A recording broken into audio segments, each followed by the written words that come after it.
You know, for millions of people, the mind can feel like it's trapped in a heavy fog or stuck on a runaway roller coaster.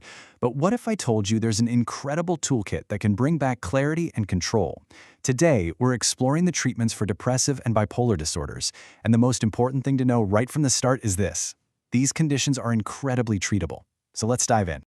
All right, so here's our game plan. To really get a handle on the solutions, we first have to define the problems. We'll start there. Then, we'll get into two major toolkits, talk therapy and biological treatments. After that, we'll see how these tools are used for the unique challenge of bipolar disorder. And finally, we'll put it all together to figure out how to choose the right tool for the job. So what are we actually trying to treat here? Well, it really boils down to two very different experiences: that persistent, heavy fog, or a really volatile, emotional roller coaster. See, on one side you have unipolar depression. That's that relentless, low, sad state. But on the other side, you've got bipolar disorder, which is not just about the lows. It's defined by these dramatic swings between depressive periods and episodes of mania, this state of almost breathless, frenzied energy. And that one single distinction, it changes absolutely everything about how you approach treatment. Okay, so first things first, how do you start to lift that heavy fog of depression? Well, the first set of tools in our kit are psychological, what most of us just call talk therapy. Let's see how they actually work. One of the biggest players in this space is cognitive therapy. And its core idea is, well, it's pretty revolutionary, but it's also really simple. It says that depression isn't just caused by bad things happening to us, but by our pattern of thinking about those things. So the goal is to help people recognize and literally change those negative thought processes. And listen, this isn't just some vague, abstract talk. It's a really structured four-phase process. It actually starts with behavior, just getting more active to help elevate your mood. Then, you basically become a detective of your own mind, learning to spot and challenge those automatic negative thoughts. From there, you dig even deeper to find the biases that are fueling those thoughts. And finally, you work on changing the core attitudes that were causing the problem in the first place. So the big question, does it actually work?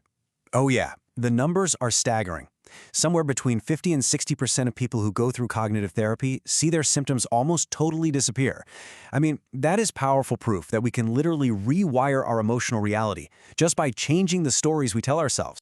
And hey, it's not always just about our internal thoughts. There's another approach called interpersonal therapy, and it's just as successful, but it focuses on our external world, on improving the relationships and social connections that are so crucial to our well-being.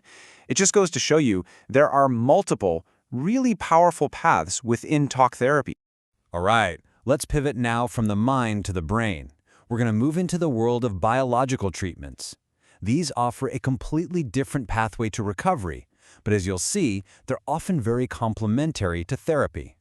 The story of antidepressants is really a story of scientific progress. It started back in the 1950s with the discovery of things like MAO inhibitors and tricyclics, which kind of broadly boosted neurotransmitter activity. But in more recent decades, we've developed second-generation drugs, like SSRIs, you've probably heard of Prozac, which are much more selective, mostly targeting serotonin. But here is something that is absolutely crucial to understand about these medications. They are not like taking an aspirin for a headache. They don't work instantly. It can take 10 days, sometimes even longer, for the brain to really adapt and for that fog to finally start lifting. So if you're on this path, patience is everything. Okay, let's talk about one of the most controversial and, honestly, misunderstood treatments in all of psychiatry: electroconvulsive therapy, or ECT. I mean, the name alone can sound pretty frightening, right? So what's the real story today? First off, forget everything you've seen in old movies. Modern ECT is a safe procedure that's done under anesthesia. And for severe, treatment-resistant depression, it is one of the fastest and most effective tools we have, period. It helps 60 to 80% of patients find relief. Now, memory loss can be a side effect, that's true. But for so many people who feel like they've run out of options, it is a genuine lifeline. Now we're going to shift gears again, back to that emotional roller coaster, bipolar disorder. Treating this is a whole different ballgame because you're not just trying to lift a low mood, you also have to manage those manic highs. In fact, just giving someone antidepressants alone can sometimes accidentally trigger a manic episode. So, the absolute cornerstone of treatment here is a different class of medication entirely: Mood stabilizers. Lithium is the classic one. These drugs are amazing because they're not only effective at treating the manic episodes themselves, but just as important, they help prevent future episodes of both mania and depression. And they work remarkably well. More than 60% of patients who are in a manic state get better on these medications. The key insight here is that mood stabilizers don't just push your mood in one direction. It's more like they install guardrails, preventing the extreme highs and the extreme lows, and keeping everything in a much more stable, manageable range. But as you can probably guess, medication is rarely the whole story. Psychotherapy plays a vital supporting role. It helps people manage their meds, develop social skills that might have been impacted by the illness, and navigate the relationship issues that often come with bipolar disorder. It's really about treating the whole person, not just their brain chemistry. Whew, we've just covered a huge array of really powerful tools. Which, of course, leads us to the biggest question of all. How do you choose? Which one of these treatments actually works the best? Well, when you look at this summary for unipolar depression, a really key principle emerges. There is no single best solution. The whole strategy is to match the tool to the specific problem. Talk therapies and medications are the workhorses for most cases, for sure. But if relationship problems are what's really driving the depression, couple therapy might be the best answer. And for the most severe, stubborn cases, ECT is still our most powerful option. It is all about personalization. If you take just one thing away today, let it be this message of profound hope. Mood disorders are highly treatable, in many cases more so than other psychological conditions. There are so many paths to feeling better.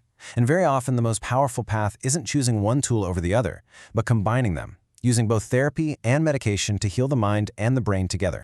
And that brings us to our final lingering question. We have this incredible, proven toolkit. We know how to help people.